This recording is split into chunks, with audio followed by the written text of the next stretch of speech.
So lots to talk about. So let's bring in Jeremy Au Yong in on this discussion. He's one of the editors leading our coverage of GE 2020. Welcome back, Jeremy. So we've been talking a lot about the matchups in places like Aljunied, East Coast and West Coast GRCs. What are some of the constituencies that we may have overlooked that could potentially be key battlegrounds? Yeah, I think you got the top three there just about right. The East and West Coast and Aljunied do look like the hottest seats this election. Outside of those, I would say, let's look at the WP for in the first instance. They are the party that traditionally tends to do the best against the PAP. They have, in the past few elections, have been the ones that have been part of the closest contest in the elections. So other than Aljunied, which they are defending, I would say Sengkang GRC, the new Sengkang GRC, is one to watch. It is a new GRC that has some wards, some constituencies that previously the WP were popular in, like Punggol East, which the WP did win in one by-election. And the WP team there, it's hard to call actually in this election which one is WP's B team, but the one in Sengkang GRC does look quite noteworthy. There are 3 out of 4 of them are new faces, but they are also the more notable new faces from the WPA. So they include the economics professor James Lim and this charity director named Raisa Khan, who is the daughter of a former presidential aspirant Farid Khan. So Sengkang GRC looks interesting to me. Over in the West, the 2 single seats I think that were brought up in the prelude to this, they are being contested by the top 2 leaders of the SDP. Also, I think I want to watch, that is Dr. Paul Tambia against PAP's Liang Eng Hua in Bukit Panjang, and Dr. Chee Soon Juan against the PAP's Murali Pillay in Bukit Batok. So ordinarily, we see party leaders lead GRC teams, especially when they are, unless you're a party that is not contesting a GRC, like the People's Power Party. But here in the SDP, they've taken quite a different tack. Their 2 top leaders are in single seats, and the GRC team is helmed by somebody else. So I think that's some strategy on their part. It will be interesting to see how that plays out. So we are seeing quite different strategies from actually even in both these 2 single seats that they're contesting.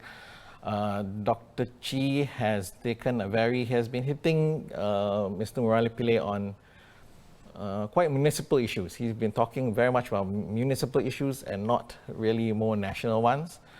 And for Dr. Tambia, I think it remains to be seen what strategy he's going to take with Mr. Liang Eng Hua. The only other constituency I would pick out is Pasir Ris Punggol GRC, and that's because this is the first time we are seeing a GRC in a 3-cornered fight since I believe it was 1992 in Marine Parade. It's very rare to see a 3-cornered fight in a GRC. There's a lot at stake, and we are hearing that the 2 opposition parties that ended up in this 3-cornered fight, the People's Voice and the Singapore Democratic Alliance, there was really a breakdown in negotiations among them. So again, we want to see how they are going to approach this election. Is this a case of both of them going after the PAP, or is their strategy more, let's be the second place guy and not lose our deposit? Now, Jeremy, our top story today, the ELD releasing more details of special voting arrangements on polling day. COVID-19 patients and those on quarantine will not be allowed to vote. About 350 voters are affected. Now, how do you think parties and voters will react to this? Well, Dylan, it's going to sound cliche, but to me, this is one of those where you stand depends on where you sit situations. If you are a party or a voter who believes this election should not be held now, before the pandemic has faded away, then you'll probably argue that, hey, this is proof that it shouldn't be held, that here are 350 people who won't be able to vote because of the timing of the election. If, however, you believe that the election needs to go ahead so that the country can focus on the task, on the very difficult task ahead, then you might argue, hey, 350 people is an acceptable price to pay. In the grand scheme of things, Right. let's say in 2015, about 150,000 people did not vote. 350 people in that context is not that much. Right. Okay. Well, we saw the first of the virtual rallies last night from SDP Chief Dr. Chee Soon Juan.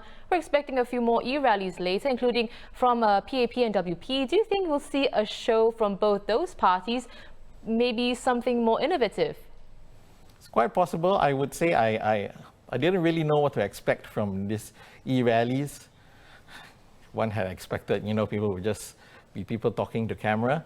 I thought what SDP did last night was fairly interesting. So e-rally, you don't have the excitement of the crowd, no reaction from them.